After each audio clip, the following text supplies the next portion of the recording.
From the creators who brought you RuPaul's Drag Race and $1 Million Listing, this is World of Wonder's Wow Report. Things that make us go wow. Hello everyone and welcome to this week's edition of the Wow Report, where we count down the top 10 things of the week that made us go wow. Wow. I'm co-founder of World of Wonder, Fenton Bailey, joined by James St. James, editor of the Wow Report, and Tom Campbell, our Chief Creative Officer. How do you do? Yeah. Shall we just start the countdown? Let's do it. Shall we start at number 10? It's a good idea. Number 10. Sally Field is infamously known for one speech. The second time she won an Oscar for Places in the Heart, she's like, "You like me, you really like me." It's not her whole career. Well, I saw on the internet this past weekend a speech that surpassed that one, and it was a speech full of wisdom and gratitude. Sally Field won the SAG Awards, a Lifetime Achievement Award. I don't know if you guys have had a chance to see it. Have you had a chance to click on it and watch yet? You will. It's on the Wow Report. I will full of spoilers. For people listening, spoilers for Fenton and for James. They don't listen to me, so they're going to forget this. They half listen, so it doesn't really spoil anything for them. But she basically did a whole career retrospective. First, she's turned into like this little old lady in the best way. She was in a lovely gown. Someone helped her up the stairs, and she just spent like half the time thanking the person for helping up the stairs. She's still in great shape and great lithe and all that. But she talked about, as an actor, these are the actor awards. In fall of 1964, she was like on a freezing cold beach, and she said her first professional acting lines, just like, "It is me, Gidget, before you," or something. And how she has, loved acting. And it's a little bit of that actors talking about acting, but she made it so compelling. And she talked about how she never felt like when she acts that she's hiding. She feels like she's discovering parts of herself, that she lives for those little tiny moments in scripts and in performances where where something is revealed to her about herself, and she sort of connects with the truth. And it was really lovely. And then she said this other thing just about her struggle. And I'm going to quote her. She goes, "But I was a little white girl born in Pasadena, California. When I look around this room tonight, I know my fight was lightweight compared to yours. I know for you, just like me, it's not been easy. But you know what?" And this is my favorite quote: "Easy is overrated." Isn't that great? It's like, that's such a good, everybody wants everything easy. Nothing good is easy. No one's ever had it easy. You have to fight for it. And then there was this great little moment when she says, "I've flown on wires. I've surfed in the ocean. I've had multiple personalities. I've worked in a textile mill. I've picked cotton. I've been Mrs. Doubtfire's employer, Forrest Gump's mother, Lincoln's wife, and Spider-Man's aunt." She goes, "And I'm still here." And it was amazing. And then she had this other little thing which set me off on a tangent afterwards, which is, she said, I've been clad in 50 pounds of period costume. I've been fully dressed, half dressed, and totally nude. Right, Jeff? And the camera cut to Jeff Bridges, who's like laughing and laughing. And so I had to go online. I had to find out what that movie was. And I don't know if you guys have ever seen this. I've never seen it before, but it's called Stay Hungry. It's by Bob Rafelson, who was this really like avant-garde director, an Easy Rider, 5 Easy Pieces, the last picture show he produced. And it's about Jeff Bridges, who's so gorgeous today, and then just preppy. He's like, his parents have died. He's got all this money, doesn't know what he's doing. And he falls in, he's high society South, and he falls in with these misfits at a gym. And one of them is a Mr. Universe, who's trained to be Mr. Universe, the introduction of actor Arnold Schwarzenegger, and Sally Field, who's kind of a trashy girl who works at the counter. And Arnold Schwarzenegger is going to be part of the theme of this episode. But if you have a chance, it's not anything like hearing me say it. Listen and feel Sally Field accept her Lifetime Achievement Award. It's like, I don't know, like a 7-minute speech. It's Andrew Garfield gave it to her Spider-Man nephew. But I love Sally Field, and I love the speech. I love how she was able to sort of get everything across so beautifully. It's funny because there's a channel here in Los Angeles, KOMP, and they do like lots of television from across the decades, lots of old sitcoms and everything. And they have started showing Gidget, the Flying Nun, and the Girl with Something Extra. And I don't know if most people don't remember the Girl with Something Extra, but I've DVR'd every single episode, and this week I plan to watch them from the very beginning. It was her last sitcom. It was on NBC. She co-starred with John Davidson, and it was like in a Bewitched mode, but her special power was she had ESP. That's why she was a girl with something extra. Just, you know. I always thought Tish Gervais was the original Girl with Something Extra. That I had no idea there was a sitcom on which that was based. Yeah, okay, great. Well, let's move on then to number 9. Number 9. I know I've mentioned this before, but I live in a place called Hancock Park where Fenton lives as well, and it is one of the oldest film communities in Los Angeles. I think it is the oldest. It's where all the silent movie stars and where Right. all the original producers and directors, everybody lived. Now, Before Beverly Hills, before Bel Air, before yes, it was before Beverly Hills, before Bel Air, before Hidden Hills, all of that. And it still has sort of a grandeur about it. It has sort of a crumbling grandeur, if you will. Now, the problem with it is that because it's the oldest part of the city, it also has the oldest electrical grill in Los Angeles. And if a leaf trembles in a stiff wind in Los Angeles, the power goes out. And that doesn't matter for 98% of the people who live there because they live in these giant mansions with generators that kick in automatically. I, however, live at the ass end of Hancock Park, and every single time it rains, my power goes out. Now, Friday night, I had settled down to watch a movie to talk about on the show. 1 minute in, actually, no, it was right before Drag Race. It was 7:59 when the power went out.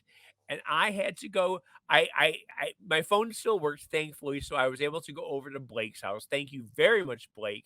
Blake and Steven hosted me for a while. I spent a couple hours there watching movies, watching a movie and a stand-up show. You were an absolute angel.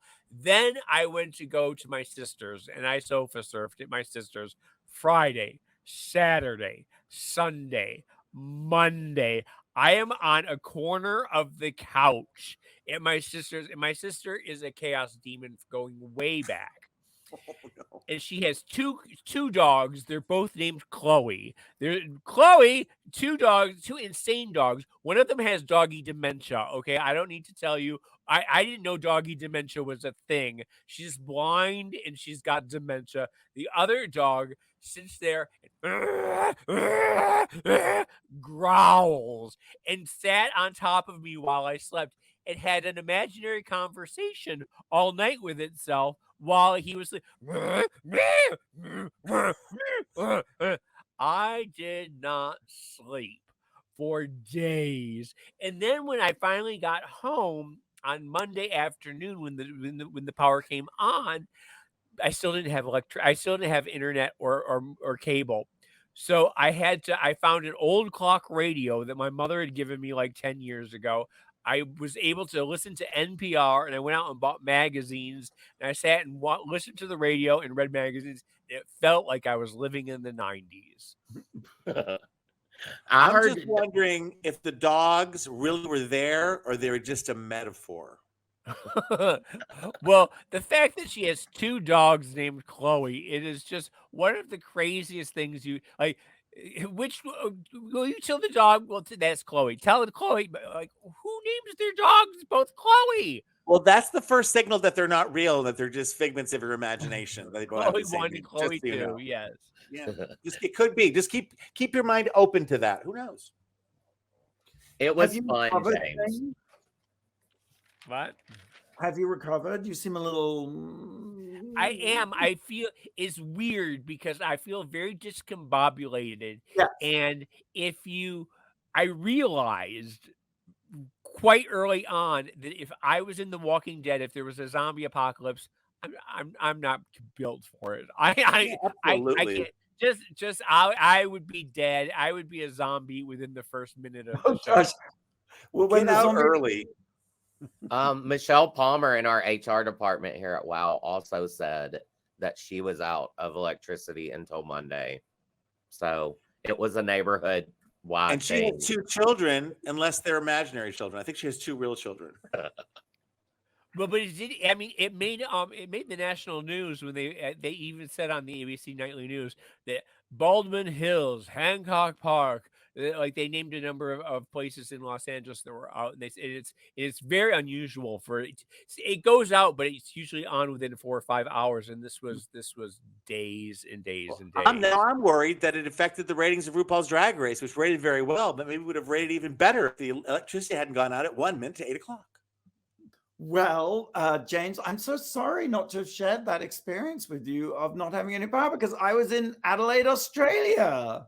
Girl, don't even. You would have had a backup generator. You would have been in Palm Springs within the 2 twitches of my witch's nose. But I want to tell you what I was doing at number 8. Number 8. It's funny because we have a special guest this week, a super amazing number 1.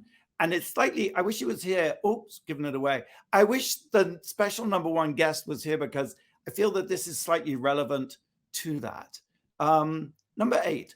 I was in Adelaide promoting Screen Age, did a reading and a Q&A in a yurt, which was quite interesting. But it's the Fringe Festival in Adelaide, Australia, and they have this big exhibition opening. It's called Andy Warhol and Photography, a Social Media.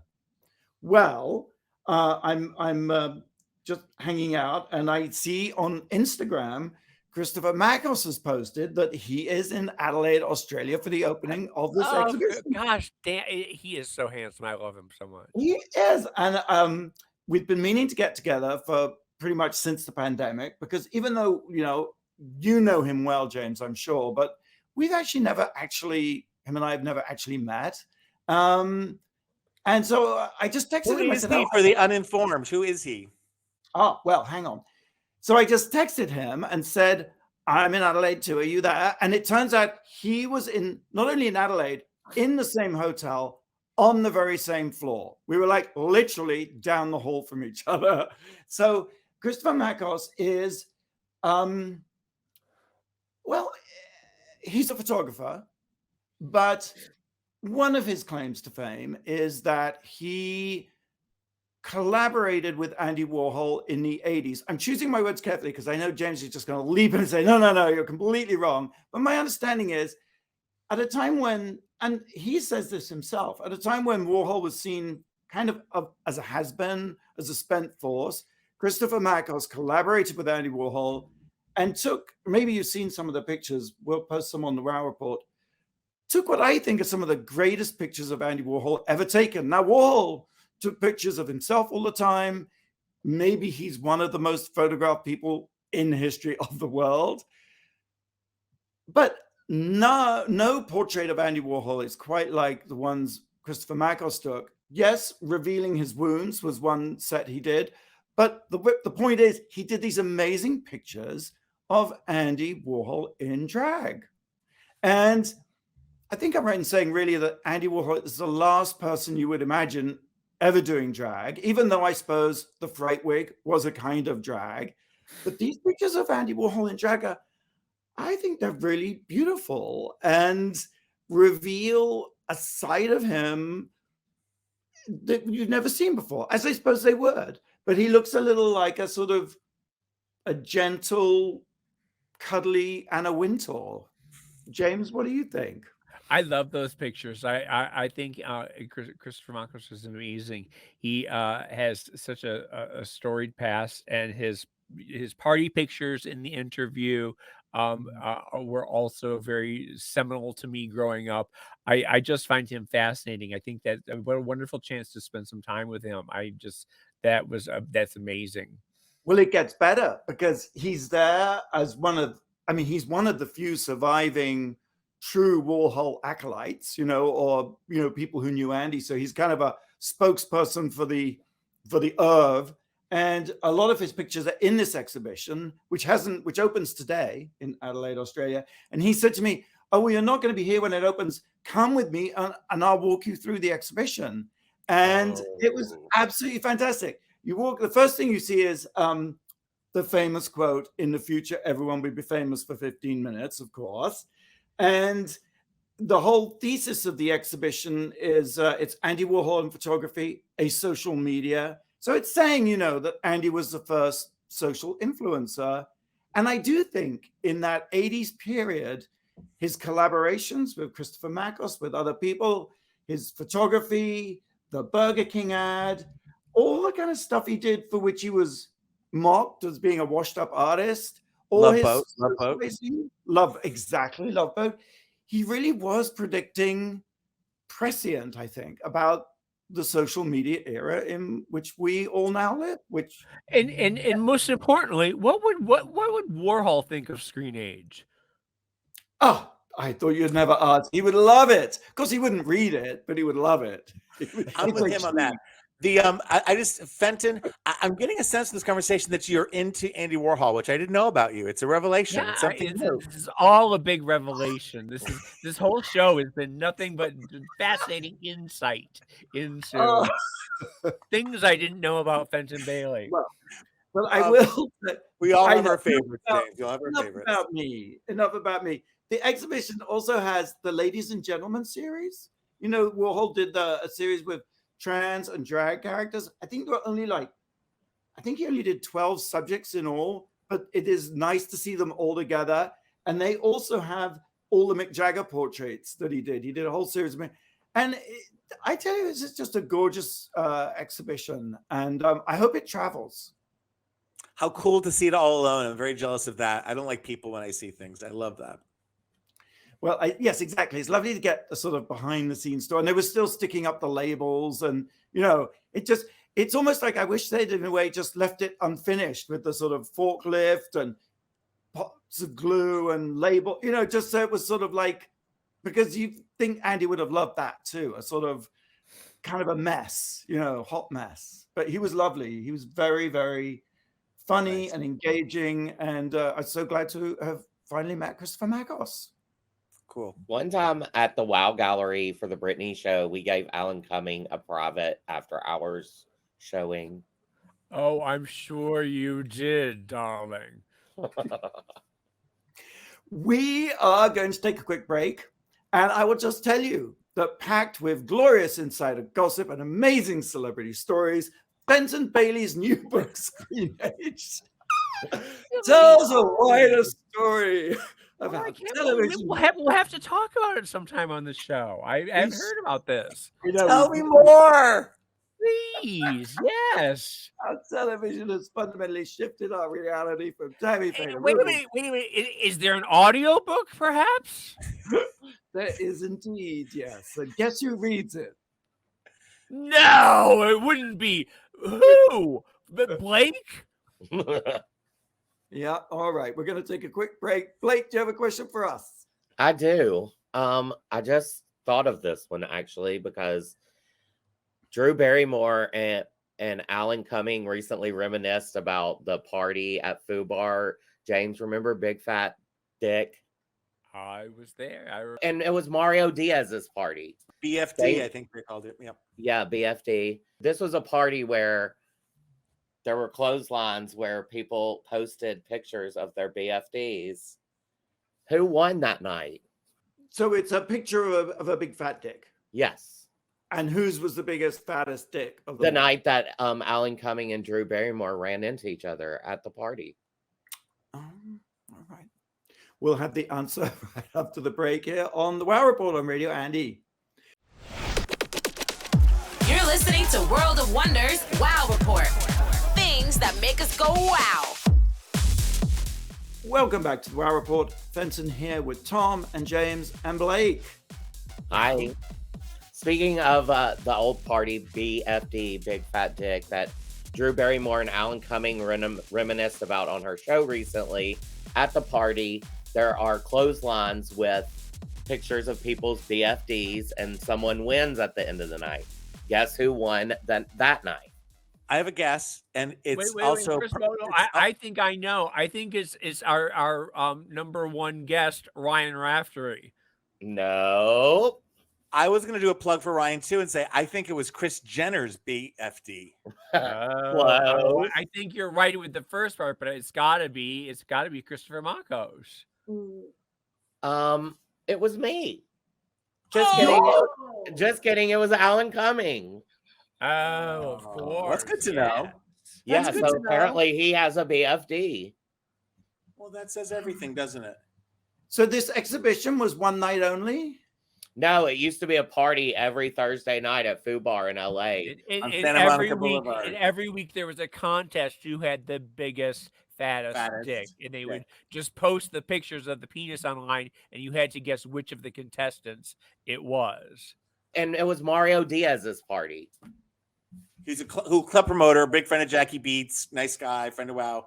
It's good to know. I will watch Traders, which Alan Cumming's having a huge hit internationally in America with the show, the reality show Traders, and he always wears kilts. And now I'm gonna try to. I watched it. It's really good. It is good. It's very The addictive. Traders, not the BFD, unfortunately. Hey, Alan maybe Cumming next is season. amazing. He does so many different things. He's like a Renaissance man. He's truly wonderful, yeah. He's got big DE too, big dick energy. Hey, Exactly. There you go. Exactly. All right. We're counting down the top 10 things the week that made us go, wow. We've reached number 7. Number 7. Well, just recently this week, I traveled for about 28 hours from Windsor, United Kingdom to Auckland, New Zealand. Flight to Singapore, layover, flight to Auckland, things. And everyone on the flight was just, 13 hours one way, 19 the second, like watching films, talking about films. And I just lie in my business class pod, just like in deprivation mode, just enjoying them. So no headphones, and I'm knowing that the next time I'll be touched, I'll be given food. I don't know. It says a lot about me.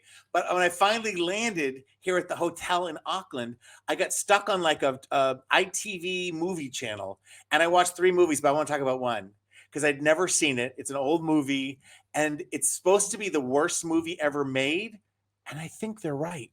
And it was Batman and Robin, directed by Joel Schumacher, starring George Clooney as Batman, star-studded. Chris O'Donnell as Robin, Uma Thurman, Alicia Silverstone is Batgirl. Yes, Uma Thurman is as Poison Ivy, and Arnold Schwarzenegger, who I mentioned from I had to sing his first movie in Stay Hungry, was Dr. Freeze or Mr. Freeze, where the fuck he is.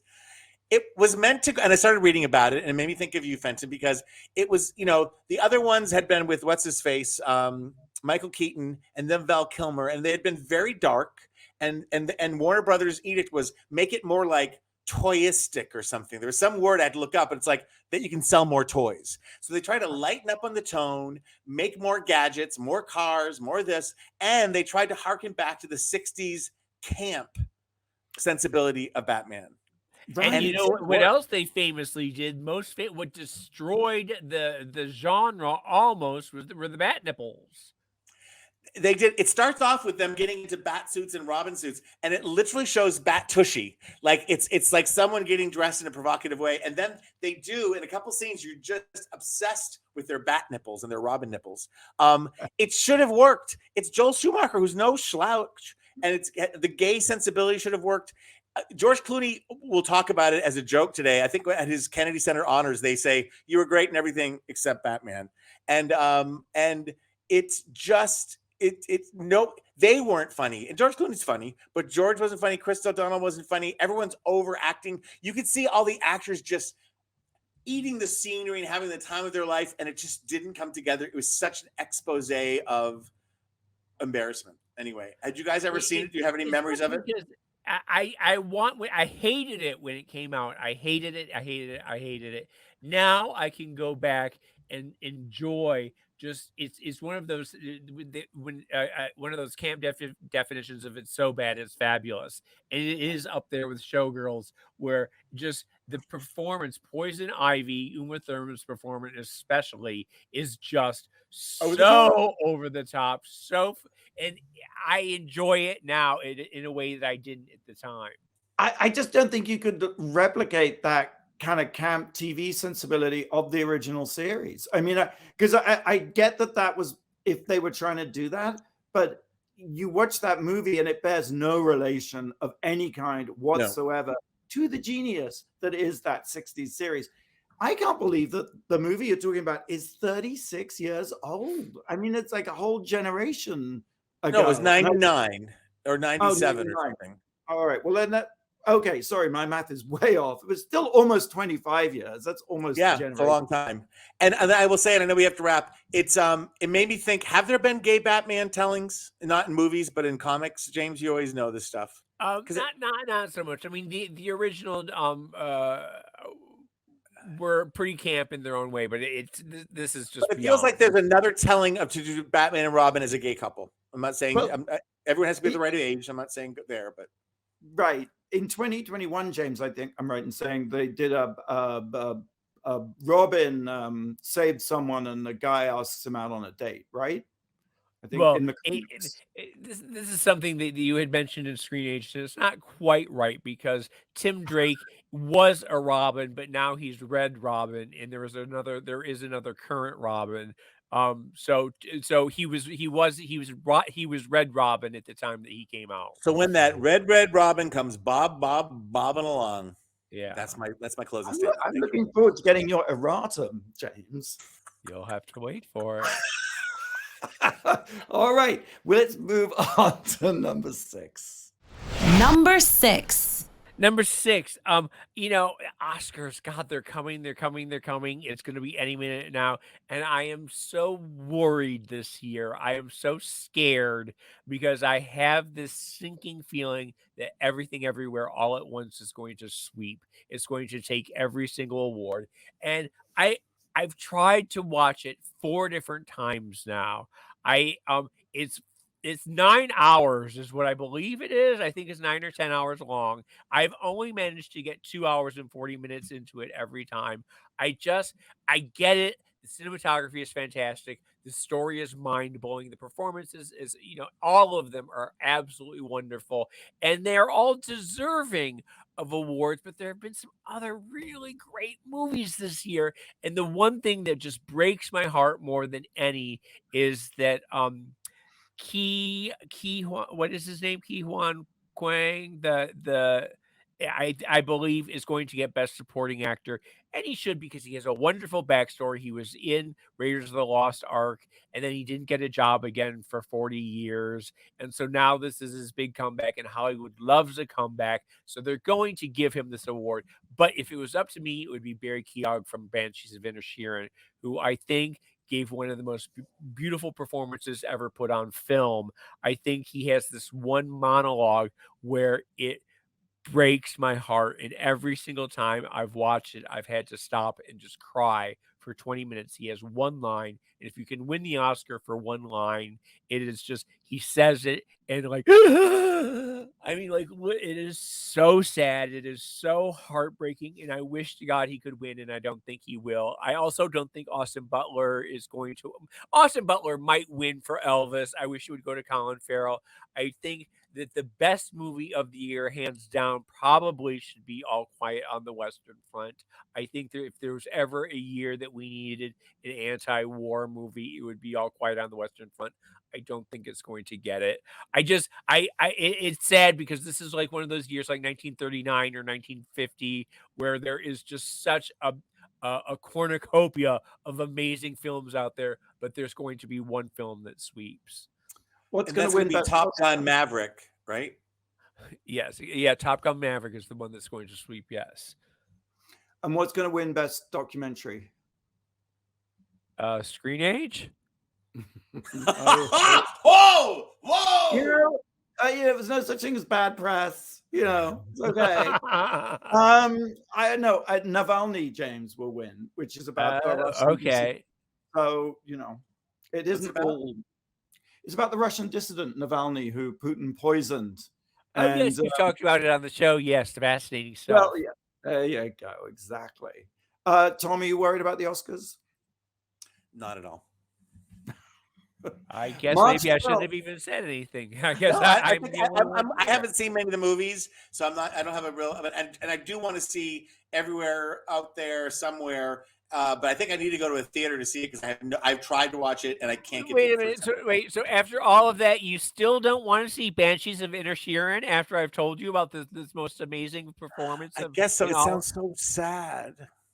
Oh God! Oh, for Christ's sakes! Okay, It's don't let's true. nobody ever watch any sad movies because God forbid it's not a happy, uplifting Pixar film for Tom. James, I'm just alone in my room or in a cubby on a plane, just weeping all by myself. All by myself, James. Yeah, I don't need movies to weep. I'm just sobbing all Okay, the time. well then you guys don't bother with Banshees of Inisherin. Just don't even try. Hopefully- It's not for any. hopefully, James. Apparently, it's not for. It's not the kind of movie anyone wants to see anymore. Hopefully there won't be a rainstorm on March 12th on ABC, James, when you sat down to tune into the Oscars. This is maybe our best show ever. If there were an award for our show, I would say let's submit this episode. I think I might skip number 5. I was going to tell a story about catching a fish, but I have a feeling it's going to go hideously awry. Tom, maybe you'll have I was there. I saw it. Number 5. Right. So Tom and I, we're in Auckland, James, and we went out on a boat. And Lovely boat, lovely afternoon, such a treat. Oh my goodness. It really was. Thanks very much to Warner Brothers for arranging that. But at one point, out come the fishing rods. Well, I sort of, said, "Oh, thank you." I sort of went to the other end of the boat, sort of generally skirted around the fishing rod bit. But at one point, because I was taking photos of Darren, who was catching fish like they were just throwing themselves on the end of his hook, I was handed the rod, and it would have been ungracious not to take it. So I'm doing this thing, and I actually caught a fish, and the biggest fish of anybody on the boat. It was a big fish, How big? It was exciting when you feel the line. There's something on the line. There's a connection with another living entity. That's exciting. But then you bring this thing up out of the water and into the net, and it's got a hook in its mouth, and it's just so gross. I mean, and then it was like, well, if it was a small fish, it would have been thrown back, but it was a big fish, so it was necessary to kill the fish. I just felt terrible. I was really it just felt terrible. Such a wuss, I suppose. And our host was a lovely man and a fisherman and knew what he was doing, and we followed all the rules, and everything was very legal. But the fish, this beautiful boat, but he had all this equipment, and he was able to fillet the fish, slice the fish, clean the fish, cut it up, have wasabi and soy sauce, bam. And it's like, who wants some sashimi? Yes. And I had to eat some because it would have been it's like it'd be like, what, you pulled this fish out of the ocean, you're not going to eat? The whole thing was like one shaming moment after the next. And yet we all eat fish here. We're talking to each other. You sat there trying. I didn't eat any. I just wimped out, and I didn't fish because I just stayed on cushions. As long as I was on cushions, I felt very good. Staring at me with eyes of icy judgment, I felt, even though he was very. Because the rationalization is we all eat fish. We all we go to a sushi restaurant after that and have no trouble. But there was something about the process that was a little shocking to our system.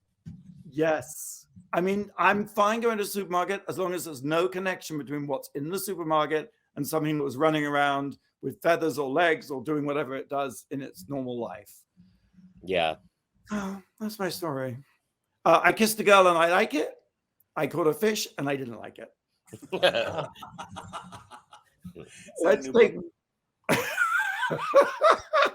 Let's take a break. Click Boys, our intimate and revealing 6-part docuseries that follows the LGBTQIA adult content creators who make their income through, OnlyFans and things like that, is now streaming on Wow Presents Plus. You can watch the first episode now, and new episodes drop on Monday. Blake, you got a question? I do. We spoke of Patricia Field's new biography, Pat in the City, available on Amazon last week. And in the book, she says, what does she say is the most depressing current trend? What is the most depressing current trend? We'll have the answer right after the break here on the Wow Report on Radio Andy. You're listening to World of Wonders Wow Report. Things that make us go wow. And welcome back to the Wow Report. Fenton here with James, Tom, and Blake with a teasing question. Yes. We spoke of Patricia Field's new biography, Patna City, available on Amazon. Last week, in the book, what does she say is the most depressing new trend? I'm going to say it's see-through clothing. Are you talking about the new Julia Fox look? All of them. I think you're talking about those I'm So Fine jeans or whatever they were in the 1970s where they had the see-through. Yes, that's probably it because I hear they're making a major comeback. I'm going to say social media influencers. What? Athleisure wear. Sweats and sneakers. Yeah, uh-huh. That's a tough She one. says she doesn't like it because it doesn't show your individuality, and All right. We are counting down the top 10 things. We've reached number 4. Number 4. Speaking of topics you can't believe that are coming out of my mouth, Olivia Newton-John. Her state memorial took place in Melbourne over the weekend. It was live. It was telecast or streamed live. I woke up at 5 a.m. in the UK to watch it. And I have to say it was a real sober, not show busy, although there were some show business people there, obviously, memorial service. It was hosted by a gentleman named David Campbell, who's a wonderful singer, and he's from Australia, but I've heard him sing in New York years ago, and he was a friend of hers. And Chloe, the daughter, spoke very emotionally, and her husband, John Easterling, who they seem to have had, they were together the last 15 years of her life. She found love at 60, and they seem to have a magical relationship that they spent a lot of time in the Amazon, and he talked about her energy and like birds would appear when she was there. I mean, he just said things that are just, I want to believe them. They're just beautiful. And there were, again, but they didn't shoot reaction shots of the audience. It was just the people speaking. It was a very dark hall. I think Caroline, a lot of premiers and people were there, government officials, and Caroline Kennedy, who is the U.S. ambassador, Australia, was there as well. There were some tape pieces that were sent by celebrities, and there was it started off with Dolly Parton, Nicole Kidman, Cliff Richard, Hugh Jackman, Pink, Barry Gibb, Mariah Carey, Keith Urban, and Elton John ended beautifully. He just sort of spoke about how she just made him laugh and smile, and she was so beautiful and talented. And he goes, "You just don't meet many people like that, so treasure them and pay tribute to them." And our very own RuPaul, totally from his heart, spoke. We taped it in the UK, and it was concluded. Ru's was the best lit video tribute. Everybody else was a little more haphazard, but and Ru just talked about how he met Chloe when Olivia brought her to the RuPaul show that World of Wonder Rainey and Fenton produced, and that they played a game. That Olivia was an incredible sport. They played a game of who knows Olivia's career better, and RuPaul won. And he was just full of, and he talked about when he had heard about her passing, that he was on a plane to London and he had to watch Grease. And he said when she turned at the end of Grease and waves out of the car, he said he just lost it. He said, and everybody around me must have thought something terrible had happened. And Ru, within his inimitable way, just said, but something terrible hadn't happened. It's like she left us that, and so much beauty that she leaves behind. So it was really beautiful. And just the one little thing I'm going to say quickly is they start every state event in Australia with an elder, a First Nation Indigenous person. And this was Auntie Diane Kerr.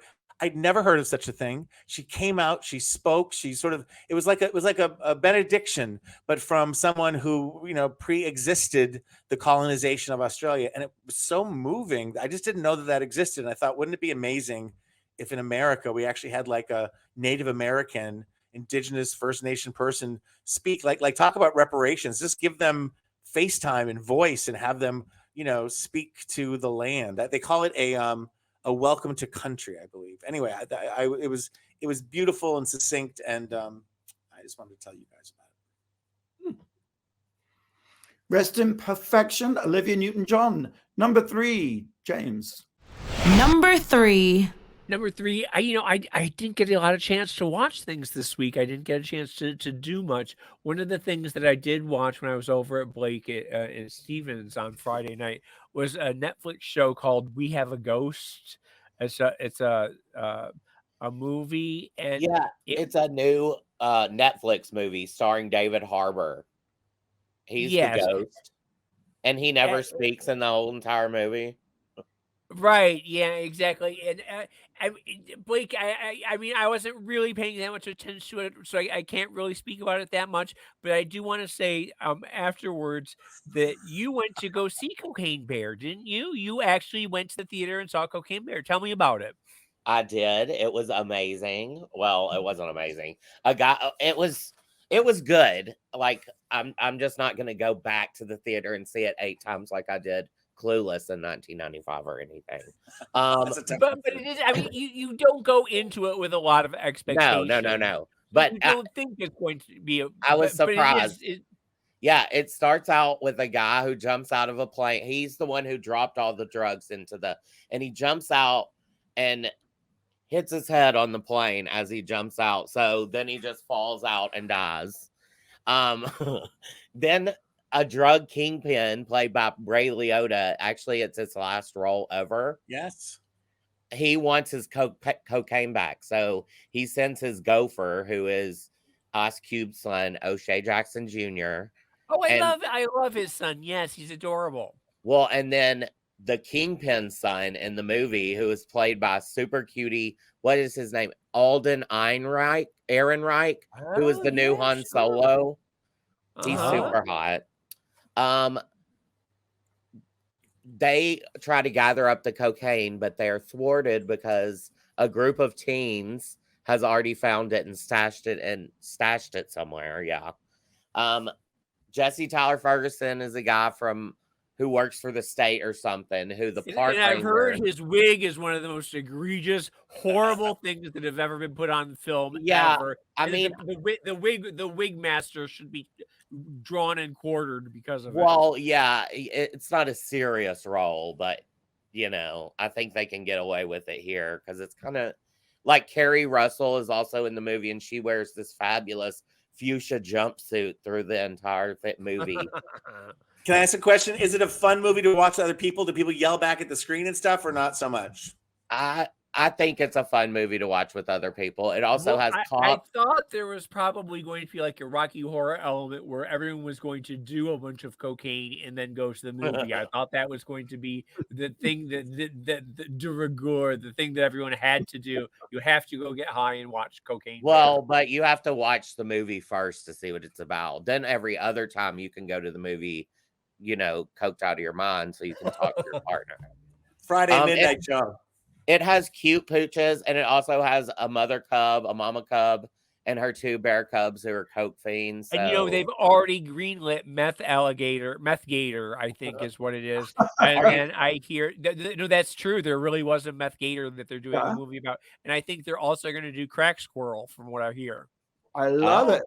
And Ketamine Cow. Ketamine Cow. Yes, I know her. Guys, I'm going to break all rules here. I have to hop off. So, Blake, will you stay on and I'll be right back? But you guys can do number 2 without me. No offense. Sure. I think it might be about Fenton's book, but I'm not sure. Yes, but no, not really. Okay, bye, Tom. I'll be right back. I'm going to tell you about number 2.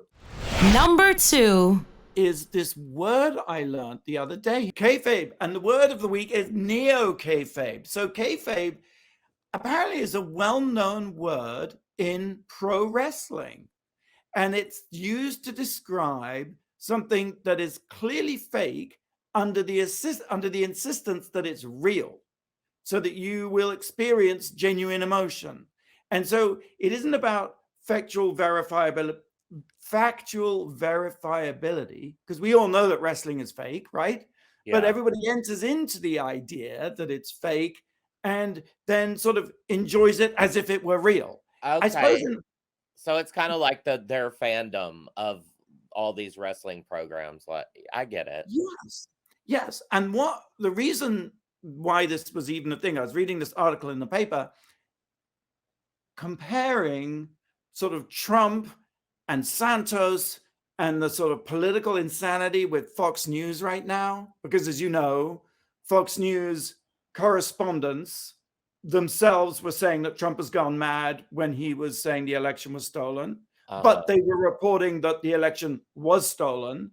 And just this past week, Rupert Murdoch himself said that his reporters were buying into the fact that it was stolen, even though all the texts reveal that the reporters knew it wasn't stolen, even though the reporters were saying on air that it was stolen. Exactly. It's kind of complete insanity that is sort of mind-bending and boggling. And the reason all this has come up in the news is because of the what are those machines? The election. Pads. Okay, yeah. Dominion Republic. Yes. I bought this $1 billion lawsuit against Fox because for promoting the lie that the election was stolen and that the machines were rigged. And so someone wrote this article in the New York Times about kayfabe and how in the world of neo-kayfabe, it is this knowledge that something is fake, but pretending that it's real and being really passionate that it's real, even though you know it's fake. And that this is a way to understand the American political situation.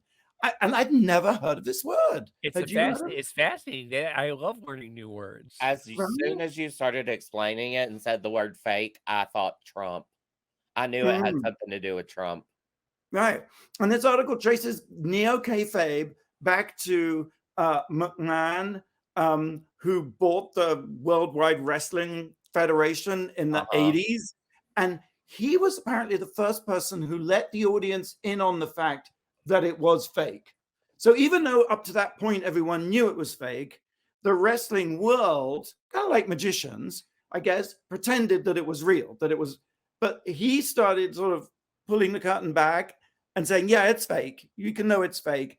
And this is why you have neo-kayfabe, which is this sort of hybrid where we know it's not real, but we're pretending it's real. And some of it is true and some of it's not. And it's just this sort of massive confusion in which everybody gets incredibly worked up. It was just fascinating. I can't completely wrap my head around it still, but I thought it was one of the only things that has ever really explained anything in the last. So wrestling led to the downfall of civilization, pretty much. No, but it encapsulates the weirdly performative, real, not real nature of what's happening. Right. But Vince McMahon, that's his name, Vince. Yes, right. Like if it hadn't been for him, then maybe we wouldn't have Trump. Well, indeed. And in fact, McMahon and Trump would be in the ring he did WrestleMania. He was the host of 2 installments, pretending to be enemies with McMahon. There are clips of it online. Yes. Yeah. I remember when he won, it circulated again, like, this is our president, and him on like WWE or whatever. That's right. Yeah. Kayfabe and neo-kayfabe. We're going to take one more break and then reveal the number one thing this week that made us go, wow. We have a very exciting special guest right here after the break on Radio Andy. You're listening to World of Wonders Wow Report. Things that make us go wow. And welcome back to the Wow Report. It's Fenton here with Tom and James. And we've been counting down the top 10 things that make us go wow. And this week, really, as it should be every week, we're very excited to welcome our number one. Number one. Ryan Raftery. Oh my God. Yay. Hello, World of Wonder. I love you all. So good to see you. We are, of course, here to talk about your new show because you changed the world with your Warhol show. And the Martha Stewart and the Anna Wintour. And it goes on and on and on. And who else could there be to do? I think you've done everyone. Who else could it be? I know what I mean. I started with Anna Wintour, and you think that I could have just stopped there after she gave me a pair of her sunglasses. Like it was like getting the Ring of Power. I remember when that was delivered that day. That was intense. But now you're taking on Kris Jenner. Now, and which is interesting because it is a full circle moment because in the Anna Wintour show, Kris Jenner keeps calling Anna and Kris and Anna doesn't want to take the call because that whole show is about how she put Kim and Kanye on the cover of Vogue, and she thought she was going to get fired for doing it because there was this big social media backlash that existed for like a week. I don't know if you remember, but it was like a week where everybody was saying Vogue is over. Anna Wintour's finally lost it. So my show is all about one day in her life where she was like ruminating over this decision, and she was convinced, because at the top of the show, her assistant says, Mr. Newhouse, your boss wants to see you at 5 o'clock. And so she's like, I'm convinced I'm going to get fired. And Kris keeps calling, and Anna's like, I don't want to take the call. And then finally she takes the call and she says, I just want to thank you for putting them on the cover. We heard it's outsold Beyonce and blah, blah, blah, blah, blah. So now this is like a full circle moment where we kind of examine this woman who, regardless of how you feel about her, she is up there in the pantheon of marketing minds like David Ogilvy, Steve Jobs, Walt Disney. I mean, she has really changed the game in so many ways. And every single one of these careers, everyone from her children to the ancillary characters, it all goes back to her. And she is what I think a modern mastermind of marketing. And it's kind of fascinating that we're talking about this family 16 years later, and there is nothing individually interesting about any of them. But collectively, speaking of our kids and social media, one of them tweeted you, didn't they? She, Chloe, commented on Instagram. Yeah, she said, "Don't toy with me. A Kris Jenner musical? Is this real?" So now I'm firmly on the radar. So I hope that they come and see the show. It's, my show, just to give you the very, very, very quick elevator pitch. Kris wants to have more kids to sell because her kids are getting too old. So she's 67 and can't do it through natural purposes. So she goes to Laos for an experimental fertility treatment where something happens and it goes wrong and she's left with temporary amnesia. She's forced to stay in Laos to be re-educated to get her memory back. And then she finds out it actually works. She's pregnant with another girl. She goes back to the States and she's on set with Kim shooting a commercial. And she has all this newfound kind of clarity, kind of like A Christmas Carol when Scrooge wakes up and he's like, I want to be a better person. She's like, I don't know if I can bring another kid into this world. Look what I've done to the world, like with these other 6 kids. And she considers ending the pregnancy, but she realizes, whoops, while I've had amnesia, Roe v. Wade's been overturned. So she has a moment where she's like, this is the moment I've been waiting for. And she decides to use her family's 1.2 billion Instagram followers and immeasurable TikTok influence to get Roe versus Wade reinstated. And there is a surprise ending that I don't want to give away. Oh my God, that sounds. Are you crying, Tom? A little bit. It's beautiful. What a twisted mind. What a twisted mind you have. What a delightful twisted mind you have. And it's a musical, which is the best part. And like I use popular music that I change the lyrics to in order to tell the story. So for people who come to the show and know the songs, it's like an added bit of comedy that like for instance, like the song Cool Rider from Grease 2? I do. Is that the one that Michelle Pfeiffer sings in the movie? In my show, it's Rich Armenian, and it's all about how when she was young, she just wanted to marry rich, and she met Robert Kardashian, who really kind of knocked her socks off with his Rolls Royce and his house in Beverly Hills. And in the research that I did, there was a lot of evidence that Kris really just wanted to marry money. And I'm not saying that she wasn't in love with him, but she was very interested in marrying up, and she sure did. And it's amazing. It's it's such an American story about, when she cheated on Robert Kardashian, he divorced her. And he left her, she was obviously getting alimony payments, but then she met Bruce Jenner, Caitlyn now, as we all know. But when she met Bruce was down in the dumps. Bruce was not a star anymore. He wasn't as big. He wasn't riding high after winning the Olympics. He was living alone in a crappy little house. His marriage had ended. And when he and Kris were introduced, they had a blended family of 6 kids with 2 more on the way. 106, I think. What's that? 106, I think. Yeah, 106 kids.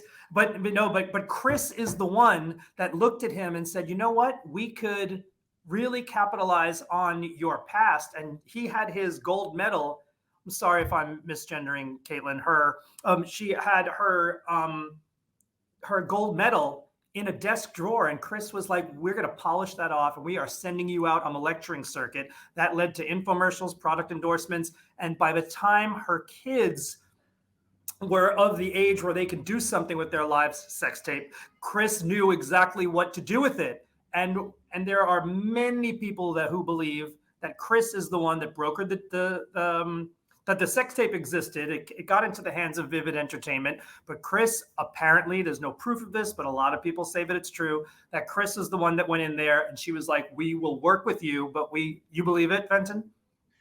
Well, it's impossible for Steve Hirsch of Vivid to have released that tape unauthorized, right? Because he would have been sued from Head of Kingdom Come.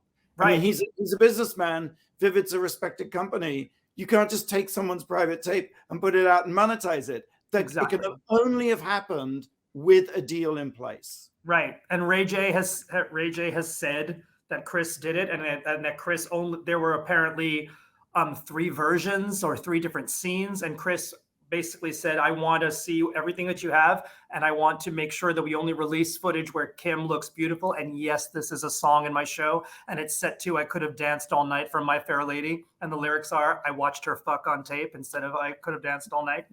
And I expect it to bring the house down.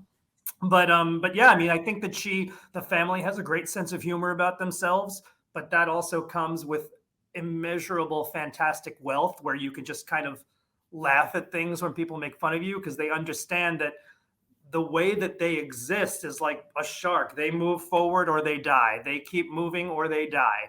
So you can say what I think that it's really kind of admirable the way that they've kept us interested, because there's really not much there, but somehow we know all of their names, even our grandparents, our friends, people who have never seen the show know all of their names. Even Fran Lebowitz brilliantly said recently in one of her talkbacks, she said, they were asking, why don't you have a laptop? She goes, I've heard about the internet. I don't really care about it. It's like the Kardashians. I know it's there, but I'm not really that interested in it. But interestingly enough, I know that the internet has something to do with the Kardashians.